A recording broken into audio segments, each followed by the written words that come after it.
Hey everyone, it's me again, Aquastar. I am here with a video about poor breeding practices and the effects that may come from those type practices. Now before I get started, I want to make this point, make it really clear that I have never bred goldfish. I don't know that I ever will. It sounds fun to me, but I really just don't have the space. So yeah, but just letting you guys know that I've never bred them. I'm not no professional by any means, but these are just my opinions of, if I ever did go to breed, these are things that I would probably avoid. These are things that I would have in mind. And in the future, when I go to buy some fish, if I do, some goldfish, these are things I'm going to keep in the back of my mind when looking for a breeder. Because some of these guys weren't from the best breeders, and I can see the effects of that. So all that in mind, these are just my opinions, and here we go. So, poor breeding practices. Number one, I want to discuss wholesalers. These are people like buy goldfish online. The eBayer that I've bought like 5 of my fish from, who was the eBayer called Lou News, who I just bought this little calico from, and the black oranda back there too. I also got these 2 tiny ones from him last year. They don't have really great growth, but they are getting bigger. But I also got Nilly Bean from them too, my white oranda, and she's excellent quality. So what I'm going to say about wholesalers is, it's really, let's start at the basics. These wholesalers, like buy goldfish online. I think there's a website called Aqua something net. It ain't goldfish.net. Goldfish.net's a really good site for really high quality fish. They cost a pretty penny too. Don't know if I'll ever be able to afford a fish from them, but no, okay. Live Aqua or something like that is the website where they wholesale. Let me turn off my heat real quick. Too hot in here. So this is what you guys need to know before you go to purchase goldfish. And if you're going to purchase from a wholesaler, there's 2 things that you have to keep in mind. These people are not paying attention to the goldfish that they're breeding. They just take a calico to a calico. They have them all in a big tub together. They really don't get these fish out and look at them and make sure they're healthy. And they sure don't care about their general conformation. As long as they kind of look like an oranda and they're calico, and that's what the stocking need is they need another batch of calico orandas, they're just going to throw a few calico oranda goldfish together. They don't care if they're really good conformation, but more importantly, they don't really care if they're the most healthiest fish. So when you're going to buy from a wholesaler like Lou News or buy goldfish online, you need to really keep in mind that, you may get a fish that's going to come with issues. It may come with swim bladder issues, or it may develop swim bladder issues soon after coming to your home. You can actually see little pickles back there kind of floating around. She's having a little bit of problems with that. Yeah, she has a little bit of swim bladder issues. These wholesalers are not going to pay attention to things like swim bladder and even like tumors. Flutter butters, I got her at PetSmart. And pet store chains are the ones also that buy from these wholesalers. They'll buy 100 fish for 20 bucks. I don't know, something like that. And these people obviously are not paying attention to the health of their fish or the conformation of their fish. As you can see, Flutter Butters has like a little pokey thing sticking out on her side. I don't think this is an infection. She's had it for several months. She eats, she's fine, but more than likely it's a tumor. Whether it's malignant or benign is to be found out in the future. But this is a good little example of poor breeding. I adore Flutter Butters. She's so sweet. I do think she's very pretty. I think she does have good little conformation for a pet store oranda goldfish. But if there was any signs of tumors, if this is something genetic that came from her mother or father or both, the thing is that whoever bred her wasn't paying attention to that. They just had 100 goldfish in a big old pond, or a big, usually it isn't even a pond though. It's usually just these tubs, You know, they just see the fish from above. They don't really get them out and check each fish. They don't remove fish that are having problems to keep them from getting, you know, to keep them from breeding on and passing on these issues. So that's why whenever you buy from a wholesaler, whether it's at a pet store, like directly from the pet store, PetSmart, you know, or if it's from online, like Lou News and buy Goldfish online, the thing is you're probably not going to get a fish that looks really, really good. I got really lucky with Nilly Bean. But the other ones, no, they're not excellent quality at all. Nilly Bean was the exception. You're usually going to get a generalized example of that breed that you purchased. If you bought a Ryukin, it isn't going to probably have a real deep hump. If you're buying from the stock photos, you know, the wholesalers where they say that they, you know, you pay like $10 for the fish, $30 for the shipping, just for example, and then the breeder or the supplier actually picks your fish out for you, you know, so you're like, for example, if you get a Ryukin, you're probably not going to get one with a big hump. It may not have the shortest body. It may have kind of elongated body. I mean, you're just going to just go on and expect that it's probably not going to be a perfect specimen of that breed. Or of a goldfish in general. Another thing that you got to keep in mind is it's probably not going to be as healthy as it would be if you bought from a better breeder, but then again, those aren't always as healthy either, and we're going to get into that. Hobby breeders, I'm going to try not to make this video so long. Hobby breeders not paying attention to swim bladder. Now, I have seen this a lot. I think this might even be going on with some of the big breeders in Japan, where people like Dandy Arandas go, and Goldfish.net and some other, you know, Coast Gems and stuff. You know, some of even these big suppliers in Japan and China and Thailand, you know, even they're not, some of them aren't really paying attention to health issues, whereas they're really paying attention to the conformation. You know, their Ryukins have got the big old humps and the little tiny pointed heads and the short bodies and the short little tails, and they look great, you know, for that breed. It ain't really my thing, but they, you know, yeah, they look like high quality Ryukins, but some of them continuously keep developing swim bladder, and what this is it's unchecked breeding as far as in the health. You know, it's unchecked healthy breeding, or how could I put it? They're not paying attention to you know, how the you know, if the fish is having issues or not. And if a fish, it's kind of like, and then I see this isn't these big suppliers that's doing this so much as I think the hobby breeders. These are people just like me that really got into goldfish. They've been in it for a few years or so, and they have the money and the time and the space where they can really buy a lot of fish.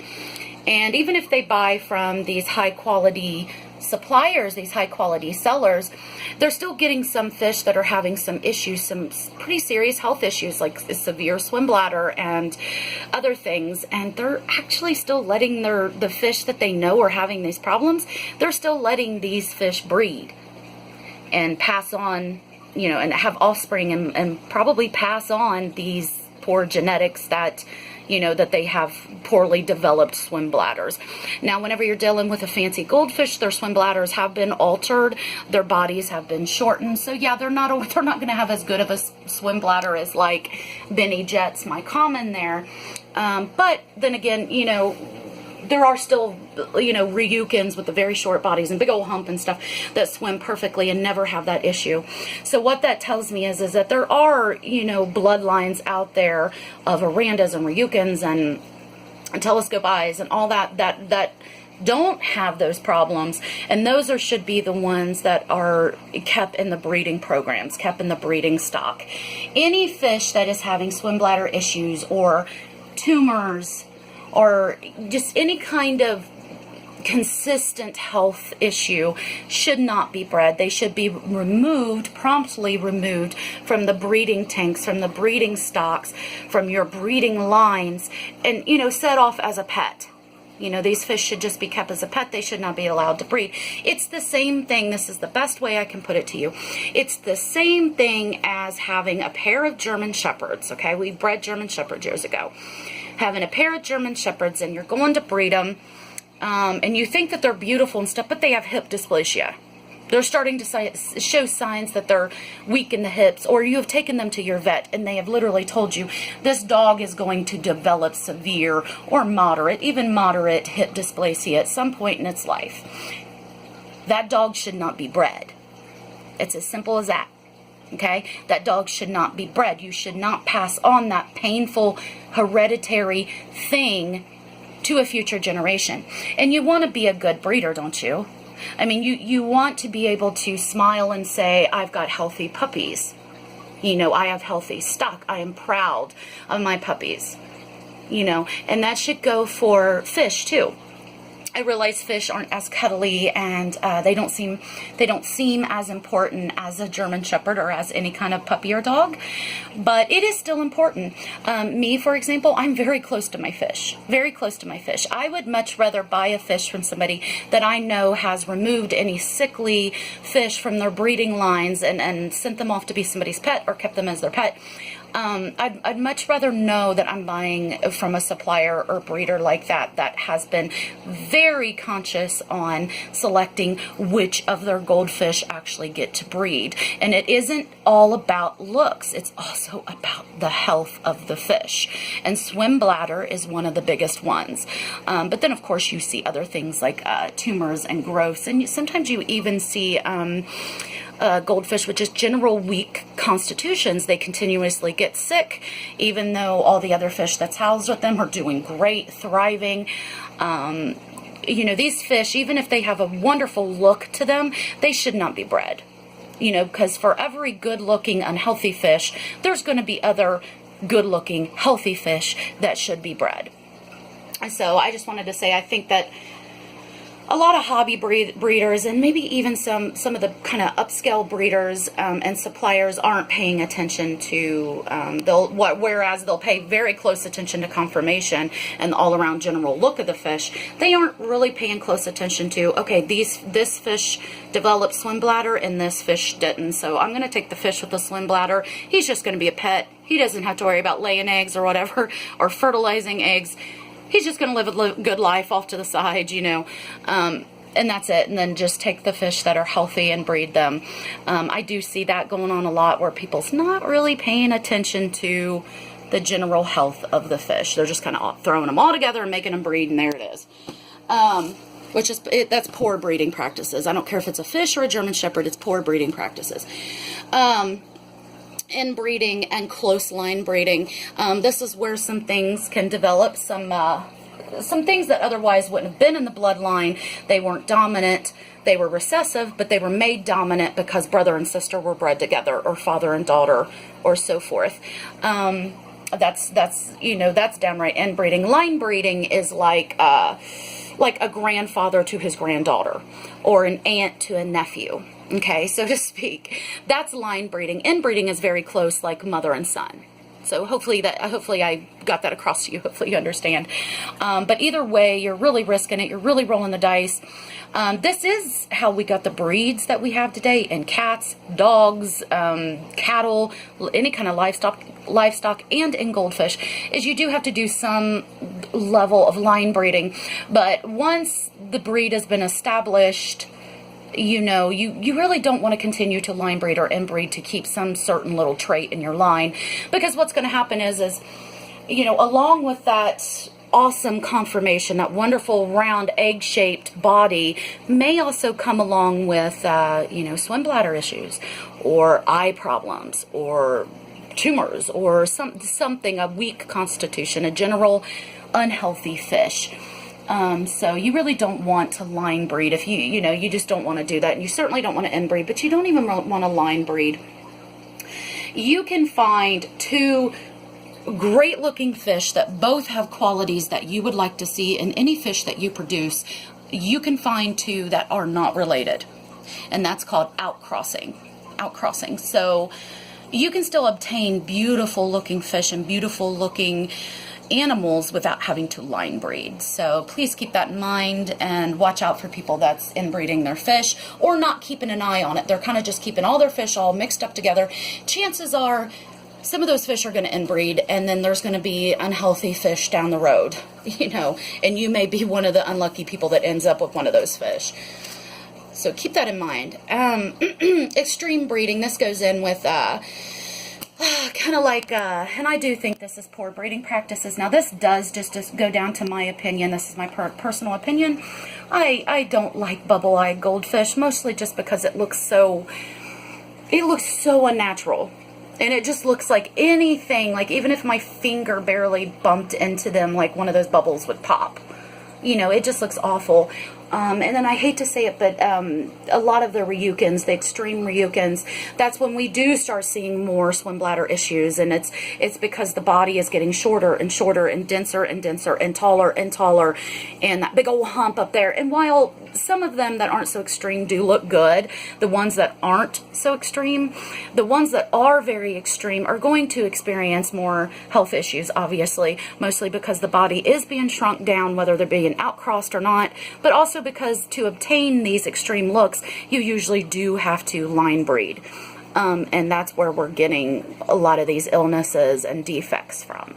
And even if you just outcross for a few generations, and then if you want to dip back in and line breed a little bit, that's okay, but you want to do a distant line breeding, you maybe would want to do a great-grandfather to a great-granddaughter or something like that. But furthermore, both of those fish should be the optimal example of health. No problems whatsoever. So I'm not completely against line breeding. I'm against inbreeding. Line breeding, like far out line breeding, I think is okay if both fish are very healthy, but you need to only do that once, and then the next generation needs to be outcrossed. Needs to be bred into a bloodline that it has pretty much no relation to, if at all. So, you know, the bubble eyes are getting kind of, the bubble eyes are getting extreme, the telescope butterflies are getting extreme, and the Ryukins are getting very extreme. And, you know, there's just a fine line. Nilly Bean looks really round and compact, but she never floats. She doesn't have no issues. Whoever the heck bred Nilly Bean did one hell of a job. That fish is healthy. Seriously, I've never had no issues from her, and I can't see myself ever having issues with her, unless it was like my fault. But yeah, she's very healthy. Loki's very healthy too. And I'll kind of dip into the, hold on, I may have to make a part 2. This is getting long. Okay, I'm going to dip into this real quick. About the outcrossing too, you know, sometimes you can actually outcross with a breed that isn't the breed that you're trying to breed for. For example, Loki, even though he was sold as an Aranda, I do consider him an Aranda. His body and his head and stuff, he doesn't have much head growth. His body's kind of elongated for an Aranda. You know, it could be very possible, and he came from PetSmart, it could be very possible that he's half Fantail and half Aranda. But maybe that's what plays into why the guy's so healthy. Maybe that's why that dude's so healthy and strong and literally has never been sick. And maybe that's why his growth rate is so awesome, because his genetics have been refreshed. They've been refreshed. His gene pool has been refreshed. So while he doesn't have the big old head and the big head growth like these, you know, streamlined, top quality $200 Arandas, he may not look like that. He is very healthy. So, hey, I'm okay with it. I think he's awesome. The last point, I'm going to make real quick. I'm going to try to sum this up real quick so I can upload this for you guys. If you're considering to breed, I don't really think it's a good idea to breed fish that you have not really got to watch from an aquarium point of view. I see a lot of people breeding in tubs and such, and I think that, I don't know, I think you just have to be careful with that. I think about once a month you need to get the fish out that you're considering to breed. I think you need to get them out, put them in an aquarium, and view them, really view them. And that doesn't mean just for 5 or 10 minutes. I mean maybe for a whole day or two or whatever you prefer, but more than 5 or 10 minutes. Because that fish could have some swim issues, some swim bladder issues, or any kind of issue. You know what I mean? It could have something on its body that's growing on. You know, when Flutterbutters was first getting that little thing poking out on her side, I really thought that it was just a missing scale. And it still looks like it is missing a scale, but that's all I thought it was. She had rubbed up against something really hard, got bumped into it, the scale came out, there it is. But actually, what it turns out to be is like a little tumor. Okay, so now let's imagine that I was breeding goldfish And I was like, oh, I want to breed flutterbutters. I'm going to breed her to Gus Gus. And I was just going, oh, that's just a missing scale on her side. You know, and I bred them together. The thing is once those fry grew up, and once I sold them, and once they had been in their new homes for a year or two, some of them very well could have developed this little same thing that Flutterbutters has, that like little tumor poking out. And I don't want to sell somebody a fish with something like that. Even though I still adore Flutterbutters, I think she's just the sweetest thing, and I do think she's very cute. I still would not breed her. You know, I don't want to sell this to somebody and say, oh, it's an awesome fish. You know, I don't know. I would want to provide quality. I wouldn't want to just throw all my fish in a tub together where I can't properly view them and just let them keep spawning and then just, you know, I don't know. Then I'm not really sure who's the dad, who's the mom, you know, who's got what, who's gonna, I don't know, just the genetics could be all over the place. You could also be inbreeding and not know it, causing all kinds of issues. And it's like what I said before. I mean, don't you want to be a good breeder? You know, don't you want to be able to say with a smile on your face, I have very healthy fish. You know, I produce very healthy fish. They're good looking, but they're also very healthy. So my whole point of this video, I guess, about poor breeding practices is health. You know, I feel like that in the goldfish community, it's kind of being overlooked. It's more about like who can produce the butterfly tail with the most beautiful tail and the most roundest body, you know, or who can produce the Aranda with the biggest head growth. You know, it doesn't matter if it's floating up at the top of the water by the time it's 2 years old. You've done everything fine. It's nothing you did. It's the genetics of the fish. Its swim bladder's messed up. And yeah, its parents were displaying those symptoms, those signs. They were also displaying swim bladder. But hey, we kept them all in a tub together. They bred. We sold them to you. There it is. Yeah, you'll have to euthanize it by the time it's 3 or 4 years old, but there you go.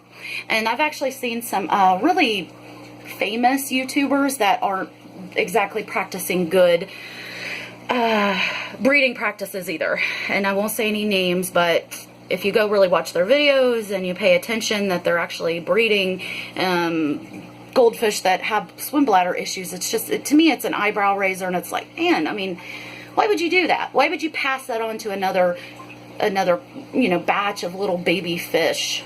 You know, why would you do that? And why would you do that to the people you're going to sell them to? So if I ever did breed goldfish, I would definitely breed for health before I would appearance. So I'm going to let you guys go. It's at like 23 minutes. Thank you for watching. Thank you for subscribing. The fish are doing very well. They're going to get a water change tomorrow. Everybody's pretty happy, just chilling. They got some peas today. The little black one's eating out of my fingers now. Yeah, so, and the little calico is about as sweet as they come, the little crumpets. And I still haven't thought of a name for the black one yet, though, but it'll come. Or if you guys have any suggestions, put them down in the comments, and we will gossip about that. So thank you, everybody, for watching. I hope you're having an awesome day. And I'll see you soon. Bye.